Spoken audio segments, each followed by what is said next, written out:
Hello everyone, आज हम बात करेंगे जो हमारी थ्रेडिंग, ट्विजिंग एंड ब्लीचिंग है उसके जो इंपॉर्टेंट क्वेश्चन है जो हमारे एग्जाम्स में आते हैं उनके बारे में।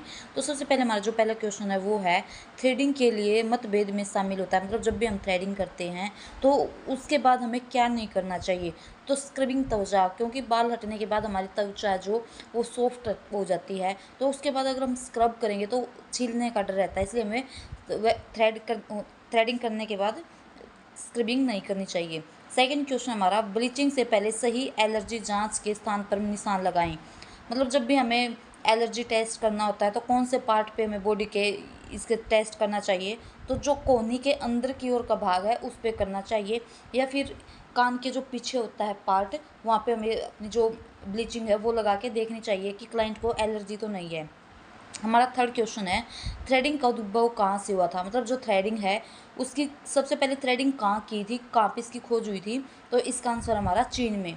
बहुओं में कितने आकार पाए जाते हैं, मतलब जो हमारी थ्रेडिंग है उसकी कितनी शेप होती हैं, तो उसकी होती है हमारी 8। हमारा नेक्स्ट क्वेश्चन है, कोटेक्स परत में पिगमेंट को बदलकर बालों को स्थायी रूप से हल्का बनाने की प्रक्रिया। मतलब ये जो है, हम ये क्वेश्चन हम आने वाले टाइम पे पढ़ेंगे। इसमें हमें सिर्फ ये होते हैं, हमारी जो लेयर होती हैं उनके बारे में है। तो इसको हमें ये याद रखना चाहिए भी, जो कोटेक्स का है वो पिगमेंट हटता है तो किससे हटता है, वो ब्लीचिंग से। सातवां क्वेश्चन हमारा, थ्रेडिंग किस क्षेत्र पर लगाया जाता है। मतलब जो थ्रेडिंग हमने कर ली है उसके बाद हमें क्या लगाना है, एस्ट्रोजेनेंट। सामान्यतः ब्लीच कितने प्रकार के होते हैं। इसमें ये क्वेश्चन हमारा नियमित के अकॉर्डिंग दिया हुआ है 5, तो हम इसका आंसर ये लगाना होगा 5। क्रीम आधारित ब्लीच में 2 घटक क्या होते हैं। मतलब जब भी हम क्रीम आधारित ब्लीच लेते हैं तो उसमें कौन से घटक होते हैं। एक तो क्रीम ही होती है और एक उत्प्रेरक जिसको हम एक्टिवेटर बोलते हैं।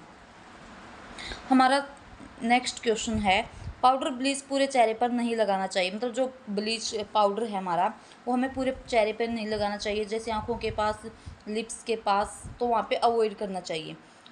हमारा 11वां क्वेश्चन है, थ्रेडिंग में कौन से नंबर का धागा प्रयोग किया जाता है। जब भी हम थ्रेडिंग करते हैं तो हमारा 40 नंबर का धागा है जो ग्रीन कलर का आता है उसका यूज़ करते हैं, क्योंकि वो धागा हमारा जल्दी टूटता नहीं है। 12वां क्वेश्चन हमारा, चेहरे से धूल को हटाने के लिए डैश का उपयोग किया जाता है।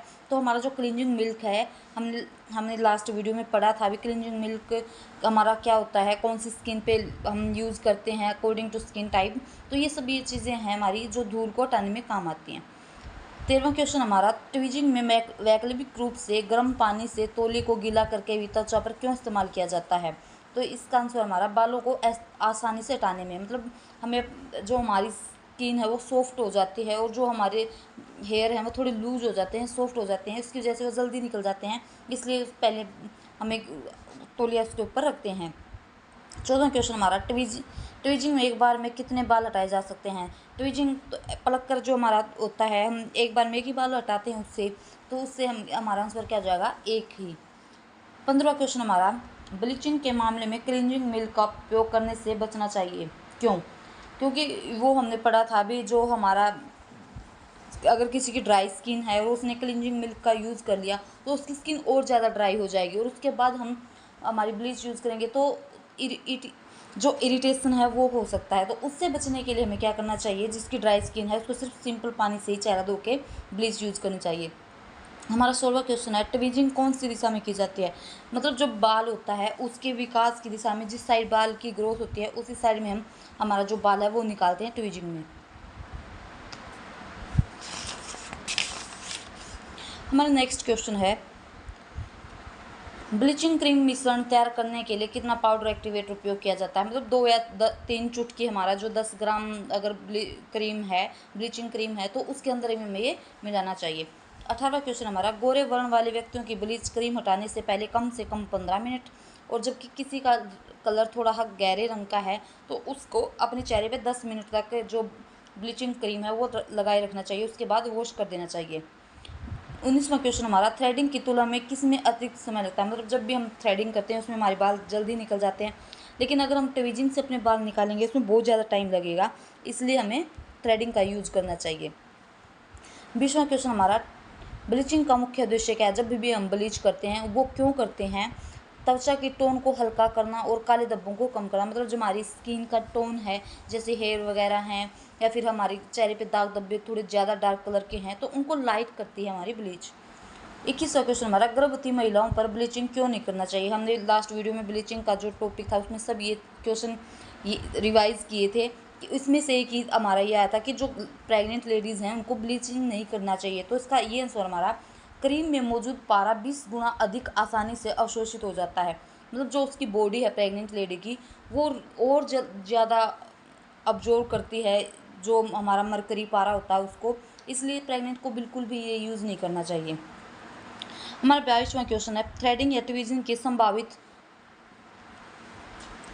प्रतिक्रियाएं निम्न में से कौन सी हो सकती हैं। मतलब जब भी हम थ्रेडिंग या ट्वीजिंग करते हैं तो उसके बाद क्या हो सकता है, थ्रेड जो जिस क्षेत्र से हमने थ्रेड किया है वहाँ पे लालपन आ जाता है, आंखों में पानी भी आ सकता है और सूजन भी होता है। ये अस्थायी होते हैं लेकिन थोड़े टाइम बाद ये ठीक हो जाते हैं। 23वां क्वेश्चन हमारा, थ्रेडिंग या ट्वीजिंग के बाद ब्लीच न करें क्योंकि। मतलब जब भी हम थ्रेड या ट्वीजिंग हमने की है उसके बाद तुरंत बाद हमें ब्लीचिंग नहीं करनी चाहिए क्योंकि इससे त्वचा में जलन हो सकती है। 24वां क्वेश्चन हमारा, ब्लीचिंग के बाद कम से कम 6 से 8 घंटे के लिए साबुन का उपयोग न करें क्योंकि यह त्वचा की संवेदनशीलता में हस्तक्षेप करता है। मतलब जब भी हमने ब्लीचिंग किया है उसके बाद हमें कोई भी साबुन या अदर प्रोडक्ट यूज़ नहीं करने चाहिए क्योंकि हमारी जो स्किन है उस टाइम बहुत सेंसिटिव हो जाती है और उसमें जलन भी हो सकती है। ब्लीचिंग से डैश की भी कम होती है। मतलब जब भी हम ब्लीच करते हैं तो जो हमारी टैनिंग हुई है धूप की वजह से वो भी थोड़ी कम हो जाती है। 26वां क्वेश्चन हमारा, थ्रेडिंग द्वारा हटाए गए बालों को वापस आने में कितना समय लगता है। मतलब जब भी हम थ्रेड से हमारे जो हेयर है उनको रिमूव करते हैं तो उसमें 2 से 3 हफ्ते निकल जाते हैं, उसके बाद ही हमारे बाल आते हैं। आंखों में पानी को नियंत्रित करने के लिए आंखों पर क्या रखा जाता है। मतलब जब भी हम ब्लीच करते हैं तो उसमें जो एक्टिवेटर या क्रीम होती है वो थोड़ी तीखी स्मेल आती है, उसकी वजह से हमारी आंखों में पानी आ जाता है। तो उससे अवॉइड करने के लिए हमें क्या करना चाहिए, गीली कॉटन हम पानी से भी गीली करके या फिर गुलाब जल से गीली करके अपनी आंखों पे रखें जिससे हमारी आंख में पानी नहीं आएगा।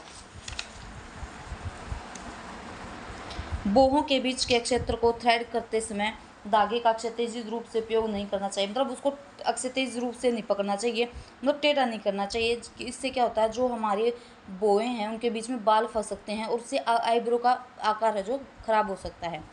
29वां क्वेश्चन हमारा, पुरुषों के मुकाबले महिलाओं में अपर लिप्स के बालों में वृद्धि होती है। मतलब जो पुरुष हैं तो उनके बाल थोड़े ज़्यादा निकलते हैं एज कम्पेयर टू लेडीज़। हमारा 30वां क्वेश्चन है, थ्रेडिंग शुरू करते समय आईब्रो पर डैश की एक परत लगाई जाती है। मतलब हमने ये लास्ट लेसन में पढ़ा था कि जो आईब्रो है जब भी हम स्टार्ट करते हैं तो पाउडर लगाते हैं क्योंकि जो हमारी स्किन पे स्वेट है या फिर एक्स्ट्रा ऑयल आ रहा है तो उसको कंट्रोल कर देता है। हमारा 31वां क्वेश्चन है, महिलाओं में किस कारण से ठोड़ी पर बालों का घना विकास हो सकता है। मतलब जब भी लेडीज़ हैं उनके चेहरे पे बाल आना, दाढ़ी के क्षेत्र में बाल आना, ये सभी हार्मोन जो हैं उनके इनबैलेंस होने की वजह से होता है। जो हार्मोनल असंतुलन है आनुवंशिकता की वजह से ये होता है। सॉरी। हमारा 32वां क्वेश्चन है, बादाम और नींबू के ब्लीच में मॉइस्चराइजिंग इफेक्ट के लिए क्या इस्तेमाल किया जाता है। मतलब जब भी हम बादाम और नींबू का ब्लीच, ऑर्गेनिक ब्लीच जब भी हम घर पे बनाते हैं तो उसमें क्या जो इफ़ेक्ट ज़्यादा दे उसमें क्या मिलाते हैं हम, ग्लिसरीन। हमारा 33वां क्वेश्चन है, इस प्रक्रिया के अंतर्गत अंतर्वर्धित बालों के उगने की समस्या न के बराबर होती है। मतलब थ्रेडिंग जब भी हम करते हैं उसमें जल्दी जल्दी बाल नहीं निकलते, इसमें थोड़ा टाइम लगता है। हमारा 34वां क्वेश्चन है, किस प्रक्रिया में रासायनिक उत्पादों का प्रयोग न के बराबर किया जाता है। मतलब इसमें कोई भी केमिकल प्रोडक्ट हम यूज़ नहीं करते, क्या है वो, ट्वीजिंग और थ्रेडिंग, क्योंकि इसमें हम ट्वीजर का और थ्रेड का यूज़ करते हैं। हमारा 35वां क्वेश्चन है, डैश के तुरंत बाद धूप में नहीं जाना चाहिए क्योंकि इससे त्वचा को हानि पहुंचती है। मतलब जब भी हम ब्लीच करते हैं उसके तुरंत बाद बाहर नहीं जाना चाहिए क्योंकि जो धूप हमारे चेहरे पे डायरेक्ट गिरेगी उससे ईचिंग होने का डर रहता है। तो इससे अवॉइड करने के लिए हमें उसी टाइम धूप में नहीं जाना चाहिए।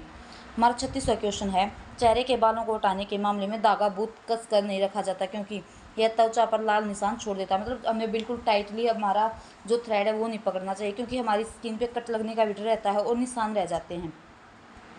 हमारा 37वां क्वेश्चन है, ब्लीच क्रीम मुलायम ब्रश द्वारा ही क्यों लगाना चाहिए। क्योंकि अगर जैसे हम चेहरे पे ब्लीच लगा रहे हैं तो उसको बिल्कुल सॉफ्ट ब्रश के साथ लगाना चाहिए क्योंकि स्पैचुला का सतह क्षेत्र बहुत कम होता है। जो स्पैचुला अगर हम स्पैचुला वगैरह से लगाएंगे तो वो थोड़ा सा जगह लेंगे और जो ब्रश है हमारे चेहरे पे बिल्कुल अच्छे से सॉफ्टली लग जाते हैं, इसलिए हमें मुलायम ब्रश द्वारा ही ये लगाना चाहिए। और जो उँगलियाँ हैं वो स्वस्थ नहीं होती, क्योंकि उँगलियों पे हमारी बैक्टीरिया वगैरह होते हैं, जिससे हमारे चेहरे पे एलर्जी का भी डर रहता है।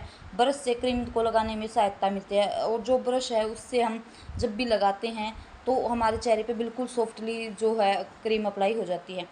ये हमारे 4 लेसन हैं कंप्लीट हो गए हैं। अगर आपको इन 4 लेसन में कोई प्रॉब्लम है तो आप इनमें से क्वेश्चन पूछ सकते हैं, कमेंट सेक्शन में भी कर सकते हैं, या व्हाट्सएप पे भी आप भेज सकते हैं। आई होप आपको ये चारों लेसन समझ में आ गए होंगे। Thank you.